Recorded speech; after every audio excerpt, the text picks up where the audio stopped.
కరుంగలి మాల ధరించి ఎటువంటి నియమాలు పాటించాలి? ముఖ్యంగా 2 పాయింట్లు చెప్తాను, ఇవి మాత్రం ఖచ్చితంగా పాటించాలి. ఇది వేసుకున్న తర్వాత నాన్ వెజ్ మాత్రం తినకూడదు, అది అధర్మం.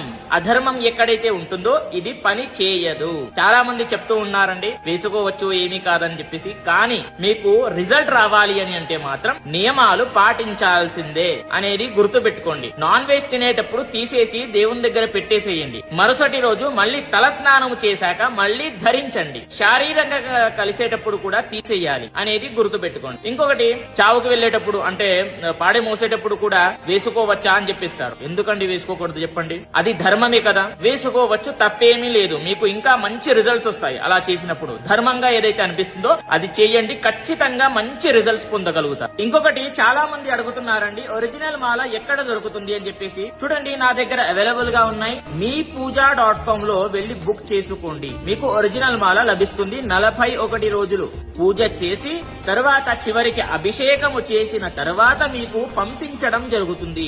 బుక్ చేసుకోవాలి అని అనుకుంటే meepuja.com గూగుల్లో సెర్చ్ చేస్తే కనిపిస్తుంది. అదే విధంగా నా బయోలో కూడా లింక్ ఉంటుంది. అక్కడికి వెళ్లి కొంచెం చూస్తే మీకు meepuja.com లో చూస్తే కొంచెం సెర్చ్ చేస్తే మీకు దొరుకుతుంది. అక్కడ బుక్ చేసుకోండి. క్యాష్ ఆన్ డెలివరీ ఉంటుంది, గుర్తు పెట్టుకోండి. ప్రతి ఒక్కరికి కూడా తెలియజేయండి. స్వస్తి, సర్వే జనాః సుఖినో భవంతు.